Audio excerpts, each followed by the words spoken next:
तर नमस्कार शेतकरी बांधवांनो, आणि सध्या तुम्ही जे फोटो बघत आहे हे विवन तुती किंवा आपण मलबेरी स्टिक असं म्हणू शकतो.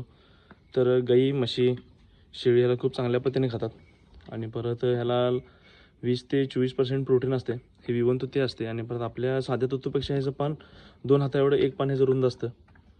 तर बघू शकता काही अशा पद्धतीने जे स्टिक्स आम्ही काढलो आहोत आणि सध्या हे स्टिक्स पार्सलसाठी जात आहेत. तर स्टिकची क्वांटिटी बघू शकता आणि स्टिकची क्वालिटी हे बघू शकता. तर काहीतरी 4 ते 5,000 स्टिक आहेत सगळे मिळून. बघू शकता आहे 4 ते 5,000 स्टिक आहेत आणि आपल्या इथे जालना इथे चालले आहेत. तर काही अशा पद्धतीने रेशीमचं हे करतात. रेशीम किडाचे फार्मर पण हाच तुती वापरला जातो आणि आपल्या गाई म्हशी शेळी मेंढी पण हा चारा म्हणून खाऊ शकतात. तर हे तुम्हाला स्टिक जर हवे असतील तर आपण जो स्क्रीनमध्ये मध्ये नंबर दिसत आहे त्यावर कॉन्टॅक्ट करा. आपल्या KS फार्म या यूट्यूब चॅनलला लाईक शेअर सबस्क्राईब करा. धन्यवाद. तर स्टिकची काही क्वालिटी तुम्ही बघू शकता पूर्ण.